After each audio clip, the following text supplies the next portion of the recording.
अस्सलामुअलैकुम। Welcome to star centre 8th class NBF 8th class. Milli नगमा है आपकी बुक में उर्दू की। तो आज मिली नगमा पढ़ेंगे। ये वतन तुम्हारा है तुम हो पासबां इसके, ये चमन तुम्हारा है तुम हो नगमा ख्वां इसके। कलीम उस्मानी इसके शायर हैं। ठीक है। इस चमन के फूलों पर रंगो आप तुमसे है, इस ज़मीं का हर जर्रा आफताब तुमसे है। ये फ़िज़ा तुम्हारी है बहरो बर तुम्हारे हैं, कहकशां के ये जाले राह गुज़र तुम्हारे हैं। इस ज़मीं की मट्टी में खून है शहीदों का, अर्ज़ पाक मरकज़ है कौम की उम्मीदों का। नज़्मो ज़ब्त को अपना मीरे कारवां जानो, वक्त के अंधेरों में अपने आप को पहचानो। ये ज़मीं मुक़द्दस है माँ के प्यार की सूरत, इस चमन में तुम सब हो बरगोबार की सूरत।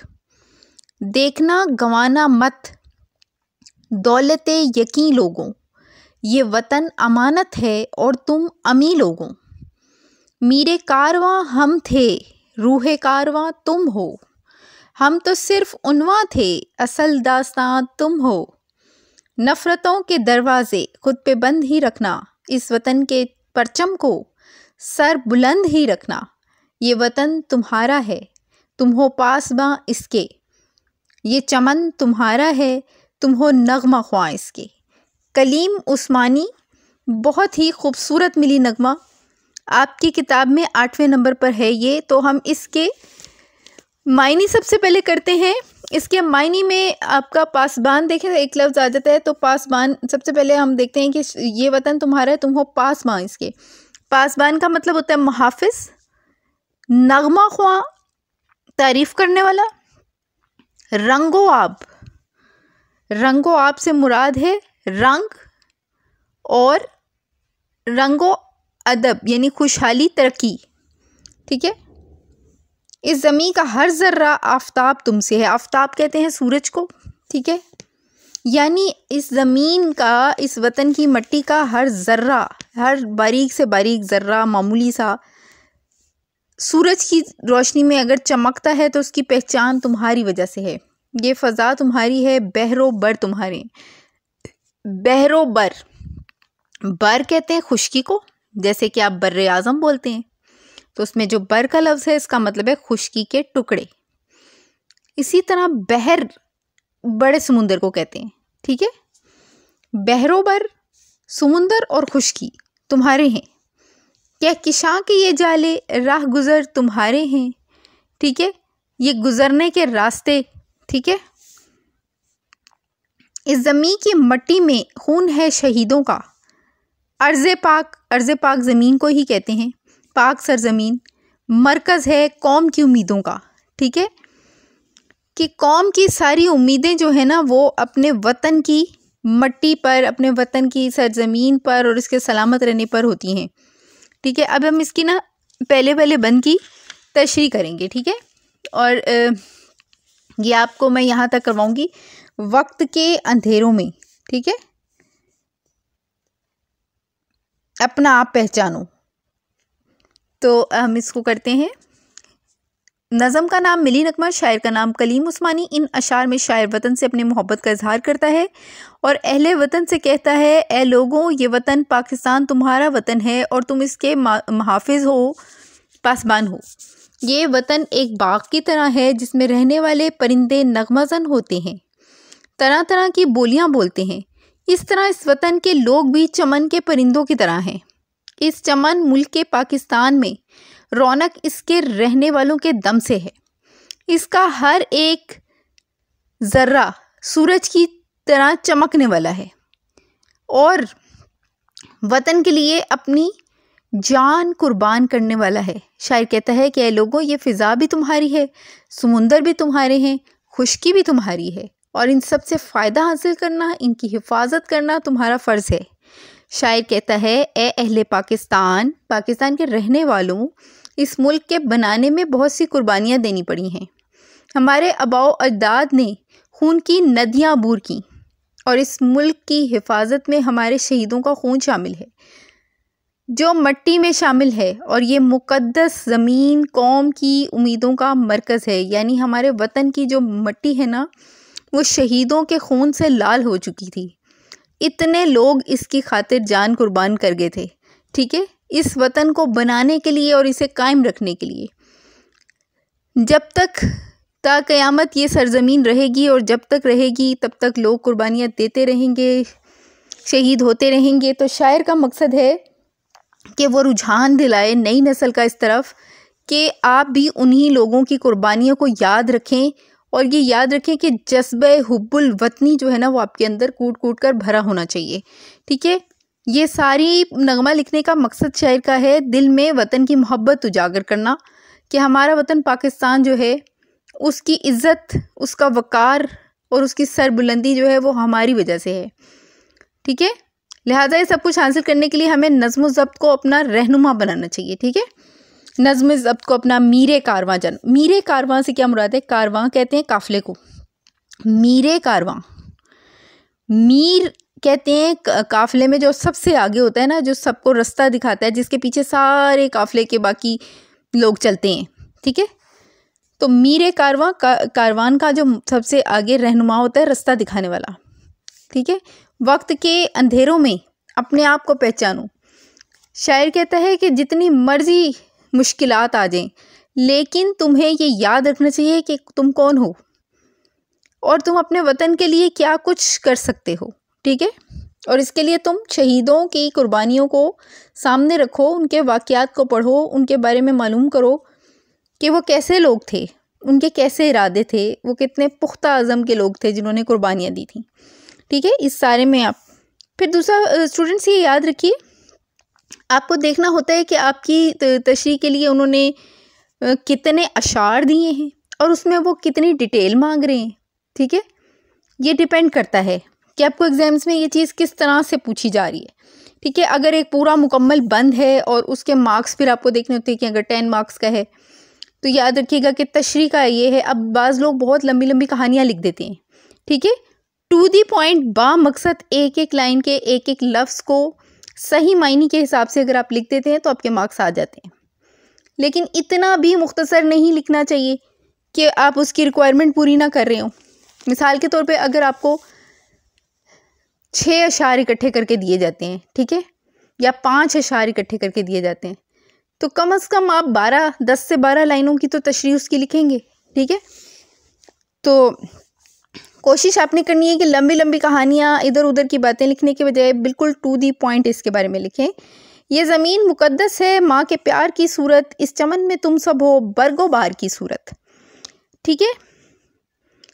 कहते शायर के वतन की खसूसियात बयान करते हुए कहते हैं कि जैसे माँ का प्यार, इसका नेमुल बदल कोई नहीं है ना, बिल्कुल वतन भी अपनी माँ के मोहब्बत की तरह होता है। वतन के साथ भी इंसान को वैसी मोहब्बत होनी चाहिए जैसे उसको अपनी माँ से मोहब्बत होती है।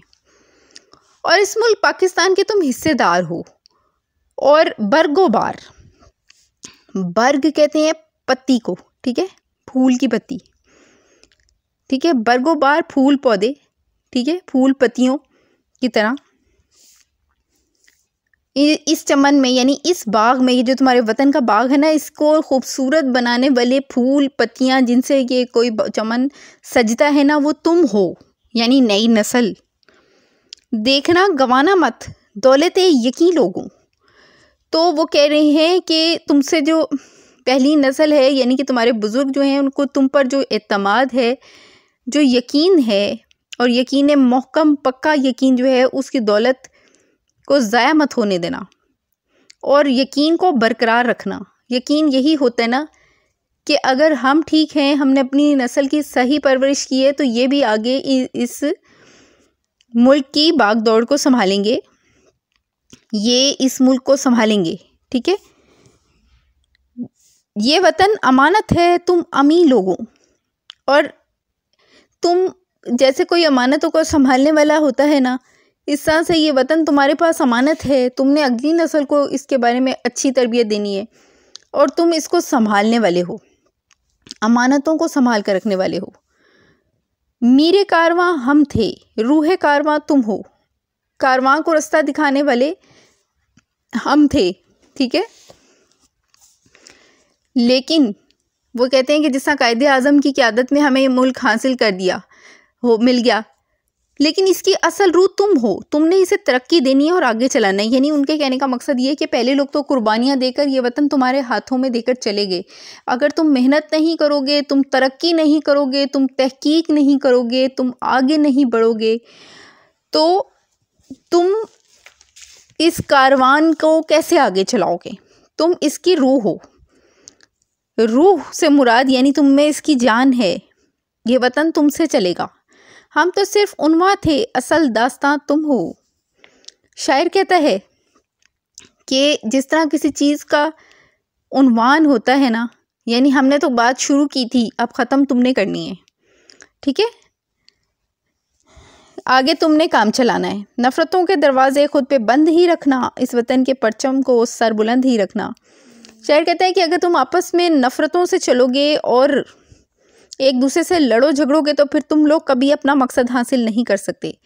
तो मुल्क के अंदर जितने भी फ़िरके हैं, जितने भी मज़ाहिब के लोग हैं, जितने भी एक वतन के साए तले एक कौम बन के रहो और एक दूसरे से आपस में नफ़रत मत करो, ठीक है, और नफ़रतों के दरवाज़े तुम लोग बंद रखना और अपने हाथ में सिर्फ़ और सिर्फ परचम को संभाले रखो। तुम सब अपने वतन पाकिस्तान को पाकिस्तानी होने की हैसियत से याद रखना, ठीक है, कि तुम सब पाकिस्तानी हो, ये वतन तुम्हारा है, तुम हो पासबां इसके, और ये बहुत बड़ी पहचान है, ठीक है, आपका एक कौम होना, ठीक है। मैंने बताया ना कि एक वतन में बहुत सारे मुख्तलिफ़ फ़िरके, बहुत सी कौमें, बहुत से मुख्तलिफ़ शोबों से ताल्लुक़ रखने वाले लोग होते हैं, लेकिन जब वो एक परचम के साए तले होते हैं तो वो सिर्फ़ उस वतन की कौमियत के हिसाब से पहचाने जाते हैं, यानी कि पाकिस्तान में रहने वाले पाकिस्तानी कहलाएंगे, ठीक है। तो शायर यही कह रहे हैं कि पहचानो कि तुम सब पाकिस्तानी हो, तुम सब एक हो, चाहे वो सिंध से है, चाहे वो बलूचिस्तान से है, पंजाब से है, या सरहद से है, या खैबर पख्तूनख्वा से है, तुम सब लोग आपस में भाई भाई हो और नफ़रतों से दूर रहना, ये चमन तुम्हारा है। शायर कहता है कि मैंने ये अमानत चमन की तुम्हारे हवाले की, हमने पहली नस्ल ने, अब इस बाग को तुमने चलाना है, तुम हो नगमा ख्वां इसके, ठीक है। इसमें जो मेन थीम है वो ये है कि भाई हमने ये अमानत अब तुम्हारे हवाले की है, अब तुम लोगों ने इसको संभालना है, तो तुम बेखबर हो के मत बैठना, वरना तुम अपनी अगली नस्ल को आगे क्या दोगे। तो यहाँ पे हमारा ये मिली नगमा ख़त्म हुआ। अब हम इसके कुछ क्वेश्चंस देख लेते हैं। शायर इस मिली नगमे में किन से मुखातिब है। शायर इस मिली नगमे में पाकिस्तान के रहने वाले लोगों से मुखातिब है। इस नज़म में नज़्म व ज़ब्त के हवाले से क्या ताकीद की गई है। इस नज़म में नज़्म व ज़ब्त को काफ़िले का रहनुमा कहा गया है और नज़्म व ज़ब्त की पाबंदी करने की ताकीद की गई है। नज़म के दूसरे शेर में अहले वतन के लिए क्या पैगाम है। नज़म के दूसरे शेर में अहले वतन से शायर कहता है कि ये ज़मीन, आसमान, समुंदर सब तुम्हारे हैं, इनमें जो कुछ है वो सब तुम्हारे फ़ायदे के लिए है, इसलिए इससे नफ़ा हासिल करो, इसमें जो कुछ भी है इसको इस्तेमाल करो। ये सब नेमतें अल्लाह ताला ने तुम्हें अता की हैं।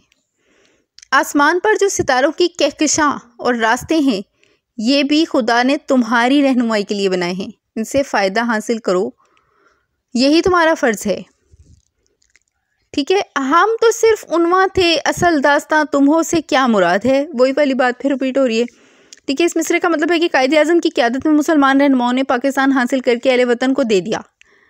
अब इसकी हिफाजत करना और इसको तरक्की के रास्ते पर डालना, इसको दुनिया में मुकाम देना, ये सब अहले वतन और पाकिस्तान के रहने वाले लोगों की जिम्मेदारी है।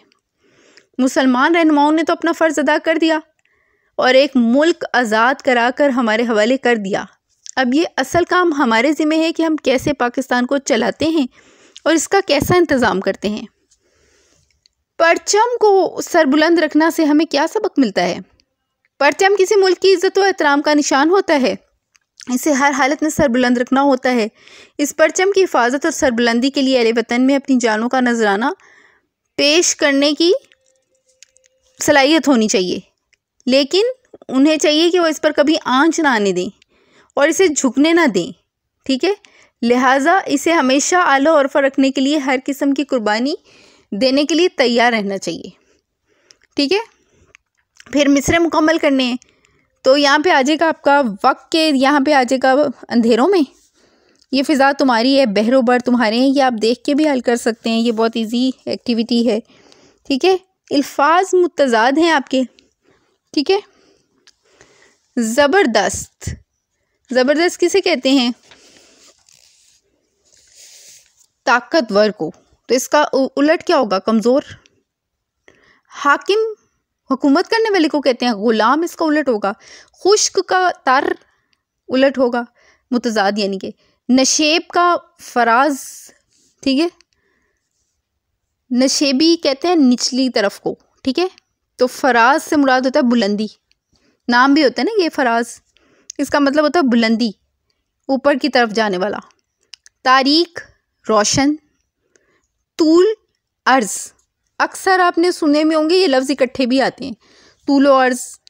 ठीक है, जैसे आपका इसमें इस्तेमाल हुआ पोएम में बहरोबर।